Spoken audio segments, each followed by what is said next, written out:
میرے محترم بزرگوں دوستو، سمجھنے کی بات یہ ہے اور پوری امت اور انسانیت کو سمجھانے کی بات یہ ہے کہ اللہ تعالیٰ نے روئے زمین پر بسنے والے ہر ایک مرد اور ہر ایک عورت کی دنیا اور آخرت کے بنانے کے لیے اللہ نے اپنے پاس سے دین اتارا ہے، اور قرآن پاک میں اعلان فرما دیا ان الدین عند اللہ اسلام۔ فرمایا اب ساری انسانیت کے لیے زندگی گزارنے کا جو طریقہ اللہ کے یہاں پسندیدہ ہے وہ صرف دین اسلام ہے۔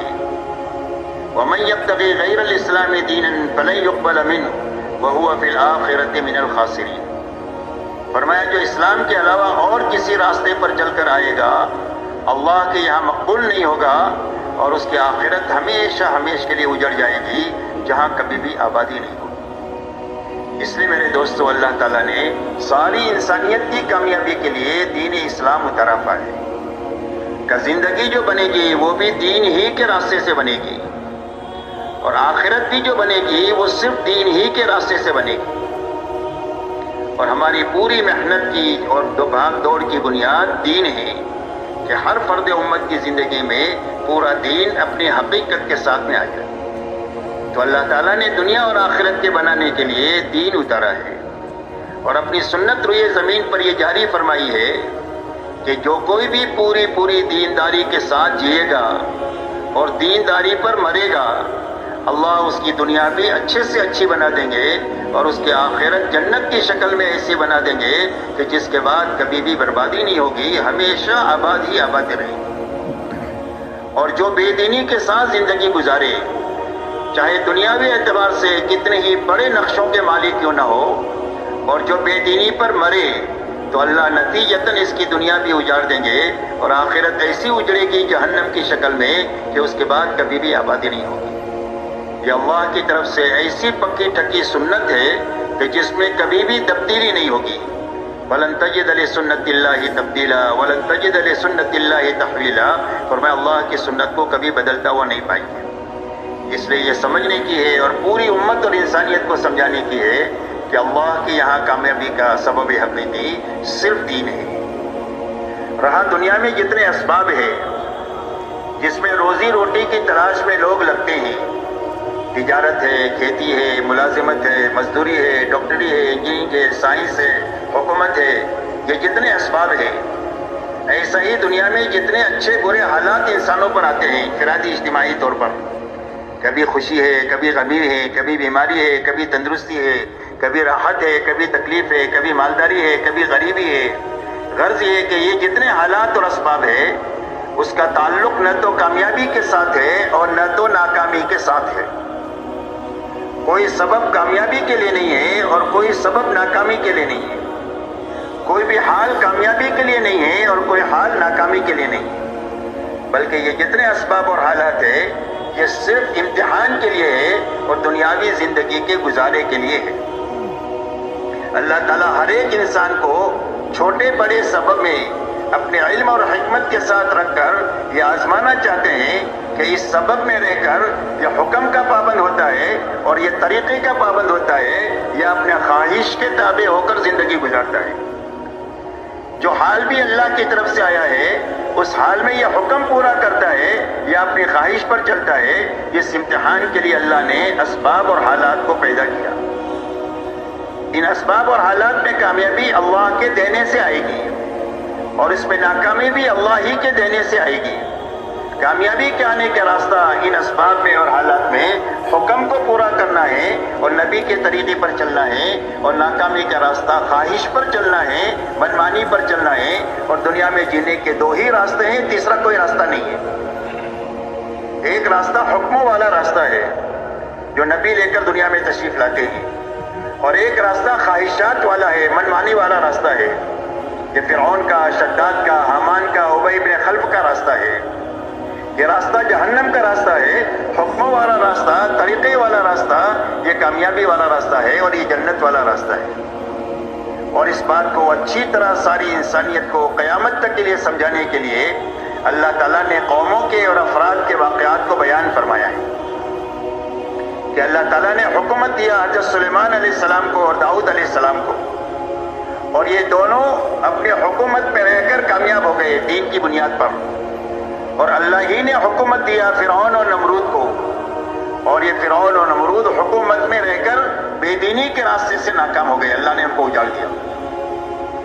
مال حضرت عبد الرحمن ابن عوف کو اللہ نے عطا فرمایا، اور اتنا مال عطا فرمایا کہ جب ان کا انتقال ہوا ہے تو ان کی وراثت میں تقسیم ہونے کے لیے سونے کی اتنی اینٹیں تھی کہ اس کو وارثوں میں تقسیم کرنے کے لیے کاٹ کر کے وارثوں میں تقسیم کیا گیا تو کاٹنے والوں کے ہاتھوں میں چھالے پڑ گئے۔ اتنا مال دے کر اللہ نے ان کو مالداری میں چمکا دیا، اور ان 10 صحابہ میں سے وہ ہے جن کو اللہ کے نبی صلی اللہ علیہ وسلم نے دنیا ہی میں جنت کی بشارت عطا فرمائی۔ دوسری طرف اللہ نے قارون کو مال دیا، اور اس قارون نے مال میں بے دینی کا راستہ اپنایا، تو اللہ تعالیٰ نے اس کو مال کے نقشے میں رہ کر زمین میں دھسا دیا، اور یہ قیامت تک زمین میں دھستا ہی چلا جائے گا۔ تجارت مہاجرین کے پاس تھی، اللہ تعالیٰ نے مہاجرین کو تجارت میں چمکا دیا، اور تجارت قوم شعیب کے پاس تھی، اللہ تعالیٰ نے قوم شعیب کو تجارت میں رکھ کر اجاڑ دیا۔ باغات انصار مدینہ کے پاس میں تھے رضی اللہ عنہم کے پاس، اللہ تعالیٰ نے ان کو باغات میں رکھ کر چمکا دیا، اور اتنی برکت مدینہ کے کھجور میں دیا کہ صدیاں بیت گئی ہے اور پوری دنیا کے لوگ کھا رہے ہیں، کھلا رہے ہیں، لے کر جا رہے ہیں، اور ابھی تک وہ ختم نہیں ہو رہی ہے، اس لیے کہ دین کی بنیاد پر اللہ نے ان کو باغات میں رکھ کر کے چمکا دیا۔ اور قوم سبا کو اللہ تعالیٰ نے باغات میں رہ کر اجاڑ دیا۔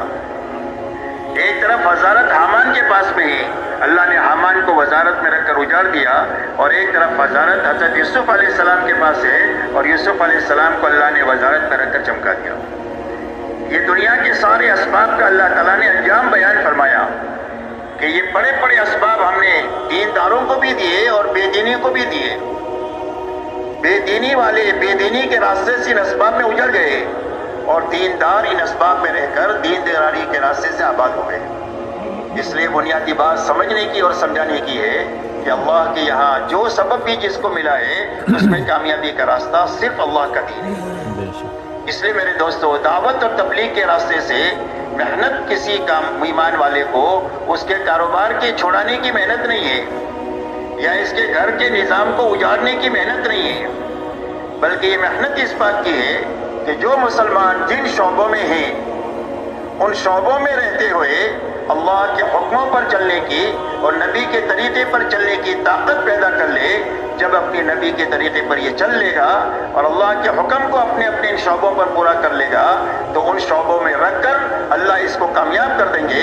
جس طرح عبادت کے راستے سے کامیاب کریں گے ایسا ہی ان مشغلوں کے راستے سے بھی اس کو کامیاب کریں گے۔ اسی لیے حدیث پاک میں آتا ہے التاجر الصدوق الامین مع النبیین والصدیقین والشہداء والصالحین، فرمایا سچا اور امانتدار تاجر بڑا کام کرتا ہے، امپورٹ ایکسپورٹ کا کام کرتا ہے، کروڑوں خربوں میں کھیلتا ہے، لیکن امانتداری ہے، سچائی ہے، تو فرمایا قیامت کے دن اللہ اس کو نبیوں کے ساتھ، صدیقین کے ساتھ اور شہداء کے ساتھ اٹھائیں گے۔ اس کی تجارت دنیا نہیں ہے، دین ہے۔ اللہ اس دین کے راستے سے اور تجارت کے راستے سے اس کو یہ اونچا مقام آخرت میں عطا فرمائے۔ ایک آدمی کھیتی کرتا ہے اور کھیتی شریعت کے مطابق کرتا ہے، اللہ کے حقوق بھی ادا کرتا ہے، مخلوق کے حقوق بھی ادا کرتا ہے، تو فرمایا اس کی کھیتی جب تک ہری بھری ہوتی ہے وہ اللہ کی پاکی بیان کرتی ہے اور اس کا ثواب کسان کو ملتا ہے۔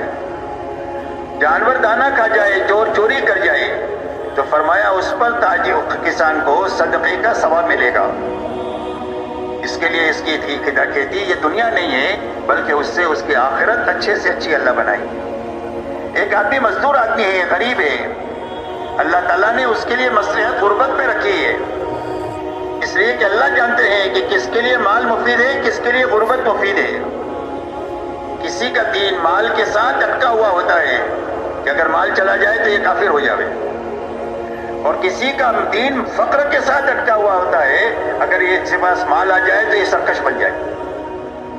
حضرت عیسیٰ علیہ السلام کے زمانے میں حضرت عیسیٰ علیہ السلام ایک جگہ سے جا رہے تھے، راستے میں ایک آدمی کو دیکھا کہ اس کے پاس پہننے کے لیے کپڑے بھی نہیں ہیں اور وہ مٹی میں اٹا ہوا ہے اپنے بدن کو چھپانے کے لیے۔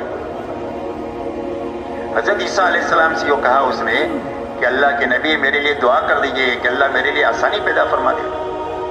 اس کے لیے آسانی اللہ کے نبی کی دعا کی برکت سے اللہ نے آسانی کے اسباب پیدا فرما دیے.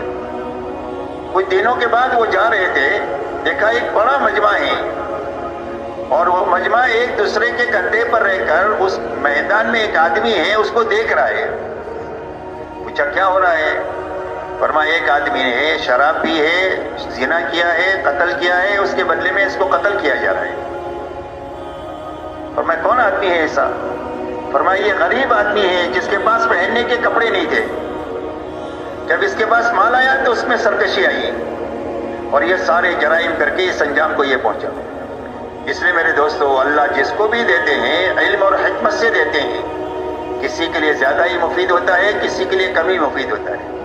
لہذا ایک آدمی کو اللہ نے غریب بنایا ہے، روز محنت کرتا ہے، روز کھاتا ہے، لیکن حدیث سے پاک میں آتا ہے کہ وہ صبح میں جب مزدوری کے لیے نکلتا ہے اور شام کو مزدوری کر کے واپس آتا ہے، اللہ کے حق کو پہچانتا ہے اور مخلوق کے حقوق کو بھی پہچان کر کے اپنی مزدوری میں چلتا ہے. نہ مال میں چوری کرتا ہے، نہ جان میں چوری کرتا ہے. تو فرمایا شام کو اس حال میں واپس لوٹتا ہے کہ اللہ اس کے سارے گناہوں کو معاف فرما دیتے ہیں. روز مقدر کی روزی بھی مل رہی ہے اور روز مغفرت بھی مل رہی ہے اللہ کے خزانے سے. ایک آدمی حاکم ہے، اللہ نے اس کے نصیب میں حکومت لکھی ہے اور وہ ملک کا بادشاہ ہے یا ملک کے بہت بڑے خطے کا وہ بادشاہ ہے، لیکن انصاف کے ساتھ حکومت کرتا ہے. تو فرمایا قیامت کے دن اللہ تعالیٰ اس کو عرش کے سائے میں جگہ دیں گے، جبکہ اللہ کے سائے کے سوا کوئی سایہ نہیں ہوگا. اتنا بڑا مقام قیامت کے دن اللہ تعالیٰ اس کو عطا فرمائیں گے انصاف کے ساتھ حکومت کرنے کے نتیجے میں. اس کی حکومت دنیا نہیں ہے، اس کا حکومت کرنا دین ہے. جس طرح دینداروں کو اللہ نوازیں گے، ایسا اس بادشاہ کو بھی انصاف کی بنیاد پر اللہ نوازیں گے. اس لیے میرے دوستو، یہ محنت اس بات کی ہے کہ ہر مسلمان دنیا کے جس کونے میں بھی ہے، جس ملک میں بھی ہے اور جس مشغلے میں بھی ہے اور جس حال میں بھی ہے، اس حال میں اللہ کے حکم کو سیکھ لے اور نبی کے طریقے کو معلوم کر لے اور اپنی زندگی کے اس شعبے میں رہتے ہوئے اور اس حال میں رہتے ہوئے حکم کی پابندی کے ساتھ جی لے اور طریقے کی پابندی کے ساتھ جی لے. اللہ اس حال میں اور اس سبب میں رکھ کر اس کو کامیاب کر دیتے ہیں. یہ محنت اس بات کی ہے میرے دوستو. اسی کے ساتھ میرے دوستو ایک بات سمجھنے کی یہ ہے کہ اللہ کی طرف سے جو کامیابی ملے گی وہ پورے دین پر ملے گی. اسی لیے اللہ تعالیٰ ایمان والوں سے مخاطب ہے، یا ایھا الذین آمنوا ادخلوا فی السلم کافۃ ولا تتبعوا خطوات الشیطان انہ لکم عدو مبین. اللہ جل شانہ قرآن پاک میں ارشاد فرماتے ہیں کہ اے ایمان والو، اسلام میں اور دین میں پورے داخل ہو جاؤ اور شیطان کے نقش قدم پر مت چلو، اس لیے کہ شیطان تمہارا کھلا ہوا دشمن ہے. جب زندگی میں دین پورا ہوگا تو اللہ کی طرف سے وعدے سارے قرآن میں کیے ہوئے پورے ہو جائیں گے اور اللہ تعالیٰ کامیابی کے اسباب دنیا میں پیدا فرما کر ان کو کامیاب کر دیں گے. اور جب زندگی میں دین ادھورا ہوگا تو دنیا میں نقد مصیبتیں آئیں گی. فرمایا ما اصابکم من مصیبت فبما کسبت ایدیکم ویعفو عن کثیر. اللہ فرماتے قرآن پاک میں جو مصیبت بھی تمہارے پاس آ رہی ہے وہ تمہارے ہاتھوں کے غلط کاموں کی وجہ سے آ رہی ہے اور